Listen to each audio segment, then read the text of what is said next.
Hello everyone, we got a couple of models to make in this box. I bought this off Aliexpress. It was listed as a Yufan, Y-U-F-A-N, and it looks like a really stylized King Tiger 1 tank. But it also came with some figures. Uh, I bought this over half a year ago, so I can't say that they're going to be on Aliexpress anymore, but I highly doubt they're going to just throw away these molds. So I'm sure if you're patient enough, it'll show up again, or they might be on eBay. Maybe even Amazon. So this is like the old garage kit stuff, where like they would literally make one product and then mold it in a silicone mold, and then they'd pull parts out of that silicone mold, so things might not be perfectly straight. There might be air pockets. There might be, just a lot of extra flash from the mold itself. But let's take a look. Yeah, see, it says here's some random plastic flash from where the mold was split. So you're gonna have to definitely clean up some stuff. These are really faint lines. You would think, I would hope that those would have been deeper. Okay, well, yeah, you got some artifacts here, random ugliness, but it's a World War II tank, so I'm actually not that concerned about it. The way I see it, that dent or missing resin is like a ricochet or a shrapnel damage. But look at this, you can see all the weird stuff here from the mold. You might have to trim that up though to get the turret in there. So obviously we're looking at the tank already. Here's the some extra molding stuff you're gonna get rid of. The treads look really pretty good actually. I like the definition of them. Not really liking this line though, because that kind of really makes the discs look really bad. That's gonna be tough to clean up. Maybe I don't know. I gotta clean up some of it. It just looks weird to have a line through it. Oh wait, that's gonna be the inside surface. You know what? This looks 3D printed almost because all these step lines, but maybe the original was 3D printed and then they pulled silicone molds off of it. Because I don't know how else to explain why there would be all these concentric circles there. This might be the inside, so it might not even that matter. Okay, let's see what else we got. We got a hull here.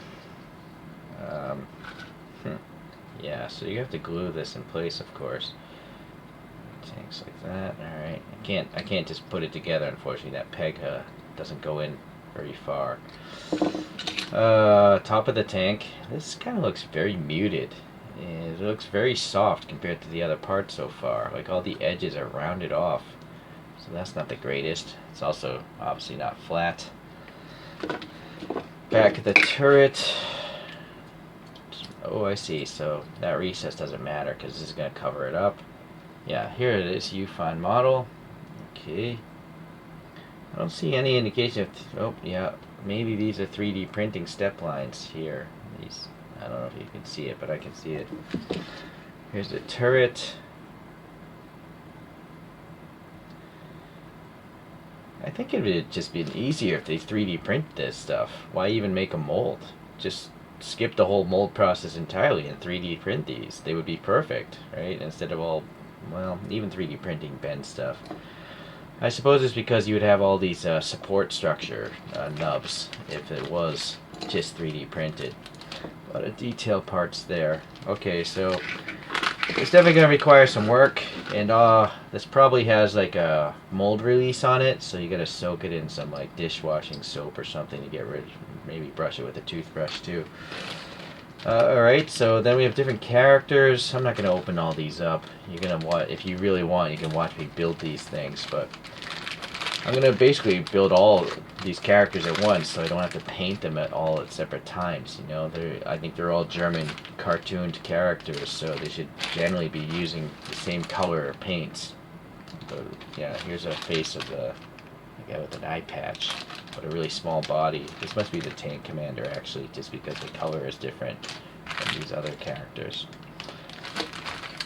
So, as usual then, hang tight, and I'll see you at the end of this and talk about any sort of problems.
So here we are after quite a long period of time. I have no idea how long it took me to do this. The reason being is I had to buy 2 tanks. So this is the first tank that I had that came with the figures. But I cleaned the parts, and somehow during the cleaning process and the drying process, I lost like 3 parts. So I'll show you which they are. There should be this hatch, should be there, missing. This front skirt, missing. This back skirt, missing. This supposed to be a piece there, missing. So I don't know how it happened, but yeah, so I just built it anyways, and it's just kind of like a damaged tank. So I bought the second one, and I just built it right from the get-go. I used crazy glue. At first I was using some other glues to experiment with, but fresh crazy glue is what you really want to use. It's the easiest thing. But it has to be fresh glue. I had some old Display crazy glue, and it was so old it wasn't making it stick. So you gotta use some fresh stuff. Alright, so let's go over this tank here now that it's all complete. So you can obviously see this hatch will open. There's a little grab handle there. No movement. This is all rigid. That was distracting, so I stopped it. Okay, so yeah, everything is crazy good in place. There's no problems really trimming any of these pieces off or really even fitting them. There's some very shallow recesses to fit these parts into, and it helps locate them. And then these decals just happen to come from a different decal sheet I had. The kit itself had no decals whatsoever. These decals don't actually match any real tanks, by the way. Alright, so that's the turret. This thing is just one big chunk of resin, so it's very heavy. If you drop it, something might break. Alright, so looking at the hull here, I decided to glue everything in place because I didn't want to lose any pieces, and then I painted everything after it was painted. So I naturally painted this, well, first a black primer over everything, then this darker gray, and then a little bit of light gray, and then I hand painted all the wood and the metallic pieces. There's a little bit of rust dust on here, and then a yellow paint wash over the whole thing to give it that weathered look. Yeah, it was really hard to actually put the back piece in. For some reason the whole hull is warped on both of the models, but I was able to force it in without actually having to modify the rear end, although it was a bit gappy somewhere in there, but you can't really see it anyways with the treads. I had to force these things into these down positions. They're under tension to try to make them made up with these canisters. Then you also see the exhaust is a little crooked because the recess for the exhaust was crooked, and I didn't feel like dealing with it, so something went wrong with this piece. Alright, yeah, so anyways, all the pieces are on this one. It's purposely missing this skirt here on purpose, and that's fine. I think it looks good. Okay, so that's the tank. As you can see, you know, the turret, it doesn't key in or anything like that. It's just gravity itself. I'm going to glue all the turret in place afterwards, because I'm probably going to pick it up by the turret in the future. Let's deal with that later, though. One last thing is, both of the kits had this piece as extra, but I couldn't find 2 holes for this to peg into. Sorry. I don't know why. Yeah, this camera sometimes. There we go. For some reason, this is the bottom, those 2 pegs. And it's just like a box or something, but I couldn't figure out where to put it. So, anyways, you'll have that extra piece. Alright, so now figure-wise, I ordered this, and this has nothing to do with the kit that is supposed to go with one of these Tiger tanks. This is just a random figure that was packed in the same box. And it's very fragile. I broke the fingertip off, and I broke this whole hand off like 3 times already. It's just, you know, very fragile. So, and then I crazy glued it to this base so it won't fall over and break again. So all these, we're using the slap chop method, where I painted everything black, and then a little bit of gray, and then a little bit of white for the highlights, and then I hand painted all the colors over them. This is clearly modeled, I think, to be a German soldier, but I just did a random color scheme so it could hopefully look maybe like a Russian or possibly an American, you know, because I don't want all my soldiers to be German, because these all are. Alright, so I'm going to put that aside for now. So then these are all the figures that are supposed to fit onto this tank or like create like a cartoon diorama. So starting with I guess this guy, we just have an average sized cartoony guy, and I mixed up the weapons. Some of the rifles belong with other ones and stuff, but this has a Panzerfaust. He's got a stick grenade already on him, and then he's got the, what is it, a K98, a Car 98. So yeah, it took quite a while, many hours to hand paint all these things, and then eventually I clear matte coated all of them to knock the shine down. You can see there is like a dusting of this gray, or that's actually could be the clear coat. It's just rattle can clear coat. So that guy's alright. Then we have a fat trooper, and I think this guy's supposed to have a rifle, but I put the SMG on, and I just crazy glued some string as the sling for that guy. This guy's got 2 grenades, a bunch of pouches.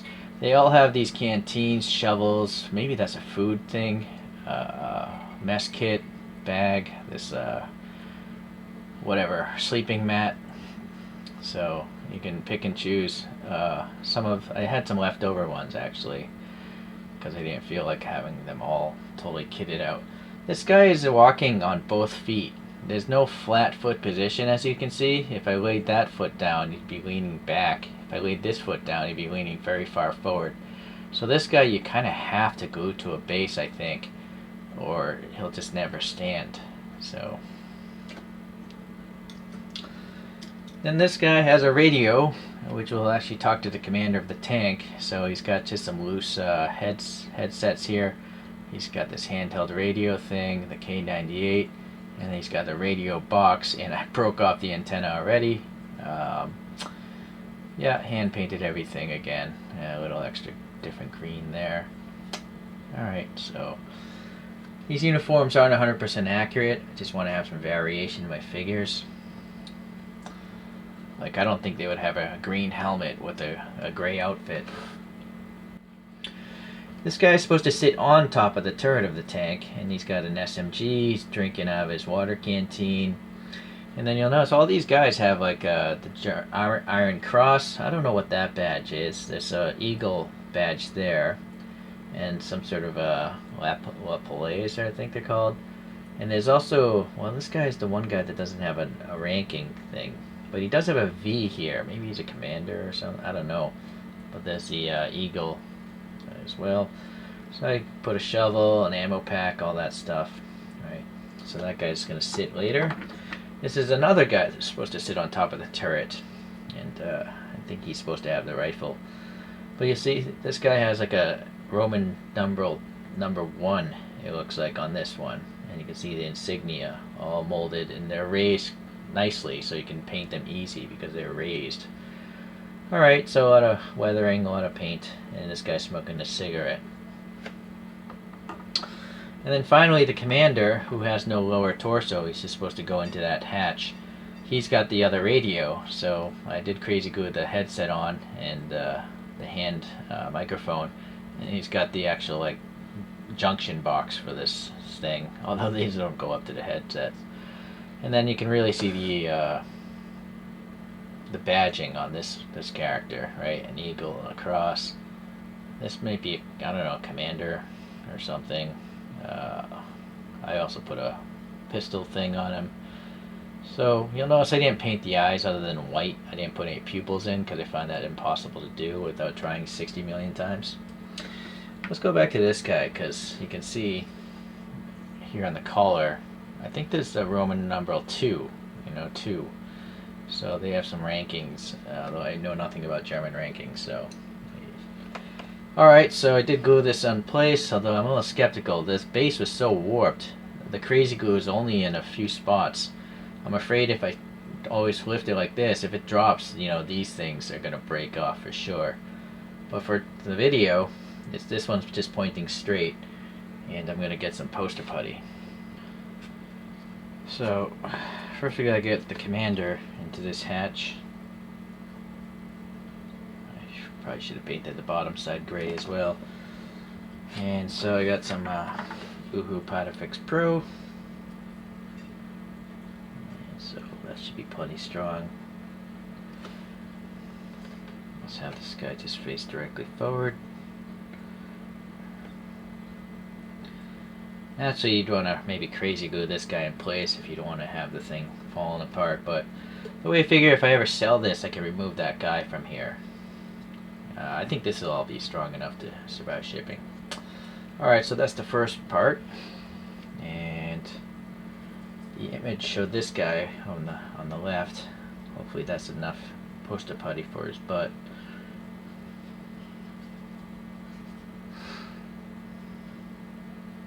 So he's just sitting on the corner. Okay. And then the last one is this guy smoking the cigarette.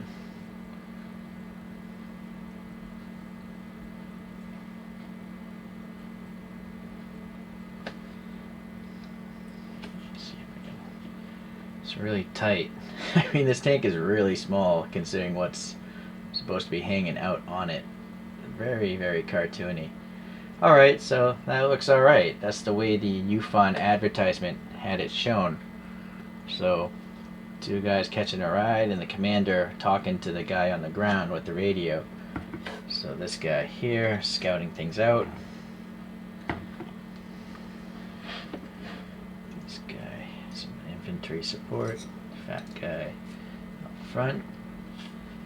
And then we'll just squeeze on. You know what? We should compare it to some other tanks. Look, we have two. So here's the Mang or Mung World War Tooned Tiger. So you can see it's quite huge. You know, there's like this is cartoony, but this is like super cartoony. This is like over the top cartoony. Very like Chorokyu, but even crazier. So it's obviously not going to sit very well next to a Meng model tank. And here's the other Tiger, the Porsche Tiger, which is just as large. So that's looking a little bit weird, right? So let's forget that. This is a Sturm Tiger from Trumpeter, and that's still quite a bit large. All right, it's not gonna display well next to that tank either. But Meng grossly undersized the Sherman tank. So the Sherman tank in the World War II's lineup is the size of a small tank. And so the Sherman's a medium class tank, by the way. So anyways, now these two, they do look like they could battle it out because the turret of the Tiger's so big, you know, compared to the teeny turret on that thing. And then here's a Meng M10 Wolverine, based off of a Sherman, I believe. Or maybe not. Maybe not. You know, the bogies look the same. But anyways, that's a small tank as well. And so this Wolverine would have been hunting this Tiger at some point during the World War II. So I think these three work pretty well. This commander guy seems a bit tall. I'll lower the view actually. Let's just put this up here and get rid of these two. Oh, I almost forgot. Dimensioning. I find without a sense of scale, you know, it's really hard to buy things knowing if they're going to fit in with your collections. Especially with cartoon stuff because, you know, they're not supposed to look realistic. But look at this infantry guy. He's 6 centimeters tall, or like 2.5 inches tall. So and that's about the size of those guys. But this particular one is a bit taller. To the top of the head, he's like 7 centimeters tall, or like 2 3/4 of an inch tall. So the actual tank itself, with the hatch down, it's around 75 millimeters maybe, or 7. Well, it depends if you count the hinge or not. You need 70 millimeters and maybe 74 millimeters, or inches. Boy, I hate that measurement system. It's like 2 3/4. Width-wise, is the treads 53 millimeters maybe. Sorry if I lost focus. I don't have 3 hands. Or inch-wise, it's maybe 2 1/8, yeah, something like that. Overall length, including the turret, well, I guess I gotta go with this gray one. Around 10 and a half centimeters, or maybe 4 1/4 of an inch. Alright, now I can finally get this thing spinning.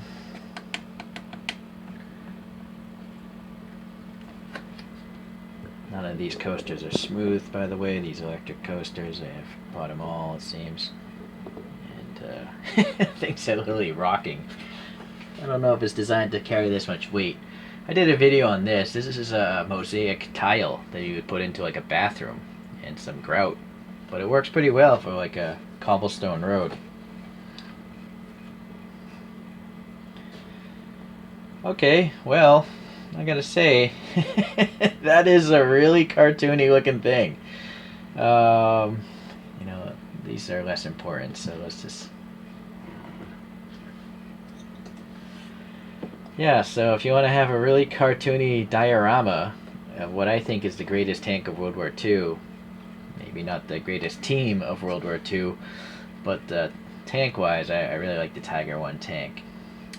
Even though technically there are bigger tanks as well, like the Tiger 2 or the Mouse. Anyways, I'm rattling on. So, just in summary, I would recommend you just crazy glue the whole thing together, because if you don't, you're gonna probably lose some pieces like I did. And then hand painting for the figures works pretty well. For the tank, I don't know, I guess it's small enough you could hand paint it. It is a military vehicle, so even if you had brush strokes, it might just look like it's weathered. But I did airbrush my particular tanks. Thank you for watching. We'll see you in the next cartoon tank video.